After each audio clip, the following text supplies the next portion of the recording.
नमस्कार दोस्तों, मेरा नाम है अमन शुक्ला और एक बार फिर से लेकर आया हूँ आप लोगों के लिए एक डरावनी कहानी। ये कहानी मेरे दोस्त के बारे में है। मेरा सबसे प्यारा दोस्त, मेरा बचपन का दोस्त।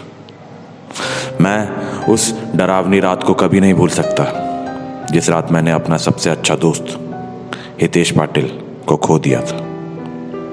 हितेश और मैं बचपन से ही एक दूसरे के साथ थे। हितेश मेरा दोस्त कम और भाई ज़्यादा था। 10वीं कक्षा के बाद हम दोनों ने लातूर के एक प्रतिष्ठित कॉलेज में प्रवेश लिया था। हमारे लिए लातूर शहर अनजान था, पर कुछ ही दिनों में हम उस शहर का चप्पा चप्पा जान गए थे, क्योंकि हितेश और मैं पूरे दिन गांव में बाइक से घुमा करते थे। हम दोनों रोज़ रोज़ उसी शहर में घूमकर बोर हो चुके थे। इसलिए एक रात हमने लॉन्ग ड्राइव पर जाने का फैसला किया। हमने कामी गांव के जंगल में जाने का प्लान बनाया। हम कामी गांव के जंगल में कभी नहीं गए थे, पर हमने सिर्फ इतना सुना था कि कामी गांव का जंगल सिर्फ नाम का जंगल है, क्योंकि वहाँ हरे भरे पेड़ों के सिवाय कुछ नहीं था। क्योंकि उस जंगल में जो भी जंगली जानवर थे वो शिकार के कारण खत्म हो चुके थे। इसलिए रात में लॉन्ग ड्राइव पर जाने के लिए वह जंगल बिल्कुल सुरक्षित था। और उसी रात पूर्णमासी की रात भी थी, मौसम भी अच्छा था। इसलिए मैं और हितेश साथ में कामी गांव के जंगल में जाने के लिए राज़ी हो गए। रात के 11 बजे हम कामी गांव के जंगल में दाखिल हो गए। हमने जैसा सुना था वैसे ही जंगल का रास्ता मक्खन की तरह मुलायम था। हमारी बाइक हवा से बातें करने लगी थी।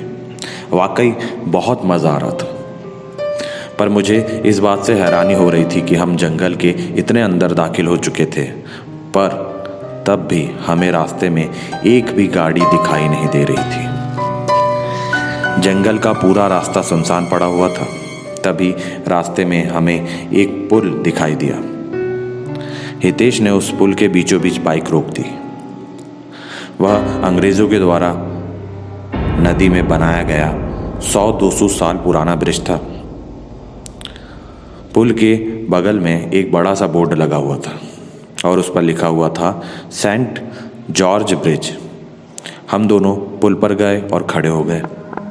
पुल के नीचे से नदी बह रही थी और कोमल हवाएं चल रही थी। नदी के बहती हुई हवा में पानी में चांद दिखाई दे रहा था। इतने में दूर जंगल से भेड़ियों के रोने की आवाज़ आई और पुल के ऊपर से बहने वाली हवाएं अचानक रुक गई।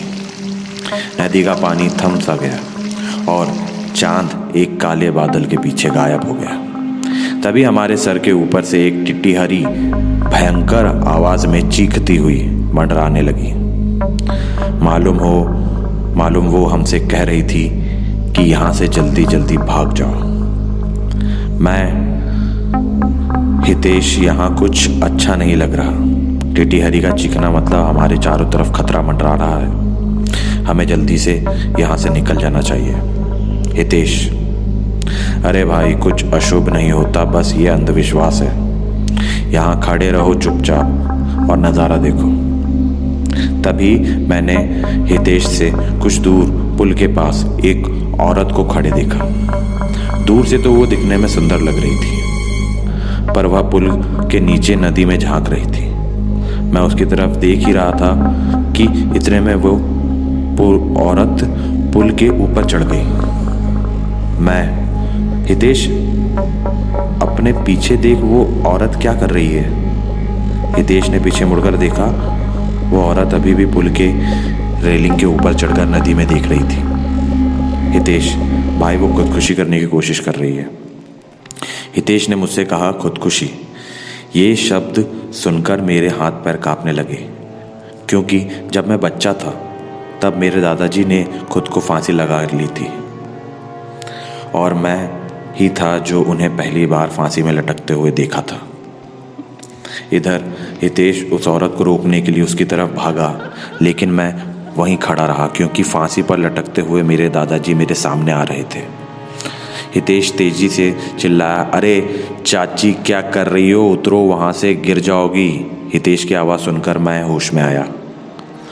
हितेश उस औरत के बहुत ही करीब जा पहुँचा था और तभी वो औरत नदी में कूद गई। तब तक मैं दौड़ते हुए हितेश के पास जा पहुँचा। वह औरत हमारे सामने नदी में डूब रही थी और चीख रही थी, बचाओ बचाओ। पर हम सिर्फ डूबते हुए उसे देख रहे थे क्योंकि हम दोनों बहुत ज़्यादा डर गए थे। वो औरत मदद के लिए बुला रही थी। फिर तभी हितेश ने अपनी टी शर्ट उतारी और पुल की रेलिंग पर चढ़ गया। मैंने उसका हाथ पकड़कर उसे रोकने की बहुत कोशिश की, लेकिन वह नहीं माना। उसने मेरे हाथ से अपना हाथ छुड़ाया और उस लड़की को बचाने के लिए नदी में कूद गया।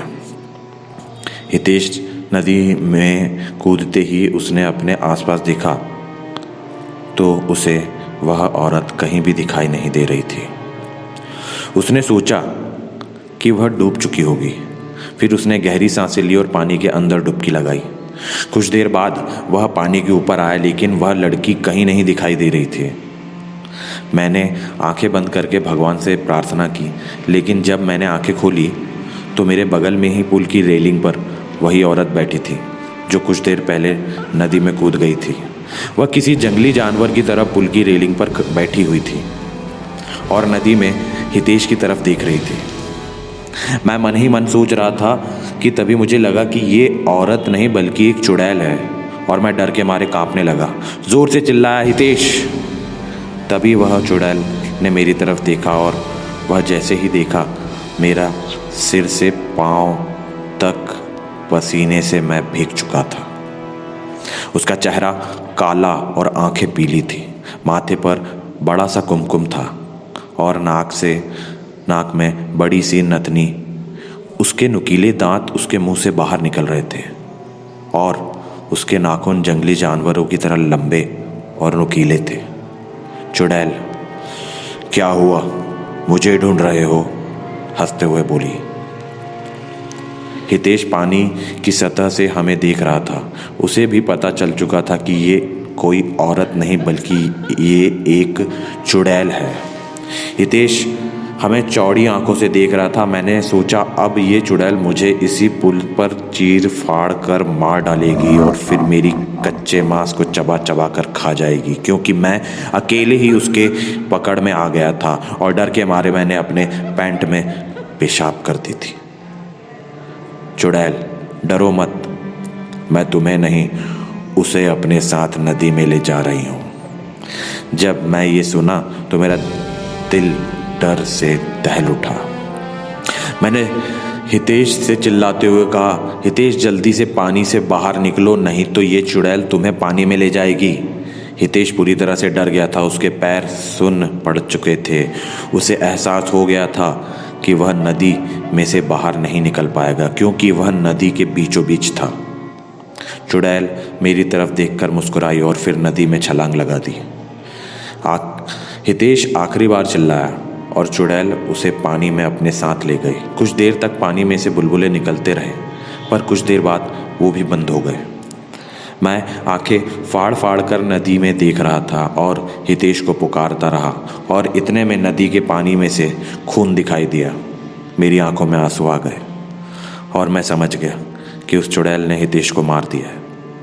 मैं वो सदमा बर्दाश्त ना कर सका। मेरी आंखों के सामने अचानक अंधेरा छा गया और मैं उसी जगह पर बेहोश हो गया। जब मुझे होश आया तब सुबह हो चुकी थी। मैं 4-5 लोगों से घिरा हुआ था। पुल पर काफ़ी सारे लोगों की भीड़ जमी हुई थी। लोग पुल के नीचे झांक रहे थे। मैं उठा और दौड़कर पुल के पास गया और देखा पानी में नदी के किनारे हितेश की लाश तैर रही थी। उस चुड़ैल ने बड़े ही बेदर्दी से हितेश के सीने से दिल निकाल लिया था। मेरा सबसे अच्छा दोस्त मुझे छोड़कर चला गया था। उस दिन मुझे कामी गांव के लोगों से पता चला कि उस नदी में 100 साल पहले से किसी चुड़ैल का वास है। असल में हुआ ये था कि अंग्रेज़ों के ज़माने में एक अंग्रेज़ अफसर ने सुंदरा नाम की एक औरत का बलात्कार किया था। ये बात आसपास के हर गांव में फैल गई थी। इसी कारण सुंदरा से गांव की कोई भी औरत बात नहीं करती थी, क्योंकि सब लोग कहते थे कि उसकी पवित्रता नष्ट हो चुकी है। गांव के लोग उसे हर दिन ताने मारते थे। कुछ दिन बाद सुंदरा के पति ने भी उसे छोड़ दिया था। तब सुंदरा अपने घर चली गई। कामी गांव ही उसका मायके था, लेकिन वहां भी उसे बहुत सारी बेइज्जती झेलनी पड़ी। हर दिन लोगों के ताने सुनकर तंग आ चुकी थी। इसलिए एक दिन पूर्णमासी की रात सुंदरा ने कामी गांव के सेंट जॉर्ज ब्रिज से नदी में कूदकर खुदकुशी कर ली थी। मरने के बाद वह चुड़ैल बन गई। पूर्णमासी की रात सुंदरा उस ब्रिज पर आती थी और लोगों को इसी तरह कपट से अपना शिकार बनाती थी। कामी गांव के कुछ बुजुर्ग लोग ये भी कहते हैं कि 100 पुरुषों या लड़कों का दिल खाने के बाद वह चुड़ैल फिर से एक सुंदर औरत बनने वाली थी। इसलिए वह सिर्फ पुरुषों और लड़कों को अपना शिकार बनाती थी और उनका दिल कच्चा चबा जाती थी। हितेश को मारने के बाद कामी गांव के सेंट जॉर्ज ब्रिज पर कभी भी वह चुड़ैल दिखाई नहीं दी। इसलिए कामी गांव के लोग कहते हैं कि मेरा दोस्त हितेश उस चुड़ैल का आखिरी शिकार था और उसके बाद वह फिर से जिंदा और सुंदर स्त्री बन गई है और अभी वह किसी आदमी के साथ सामान्य जीवन जी रही होगी। तो ये थी वो घटना।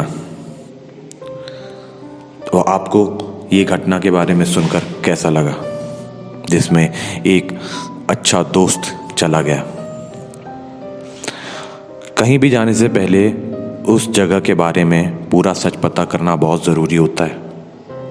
अगर आपको ये कहानी पसंद आई हो तो मेरा चैनल सब्सक्राइब करें, लाइक करें, शेयर करें, कंजूसी ना करें। आगे भी लाता रहूँगा आपके लिए ढेर सारी डरावनी कहानियाँ। मेरा नाम है अमन शुक्ला और बने रहे मेरे साथ। धन्यवाद।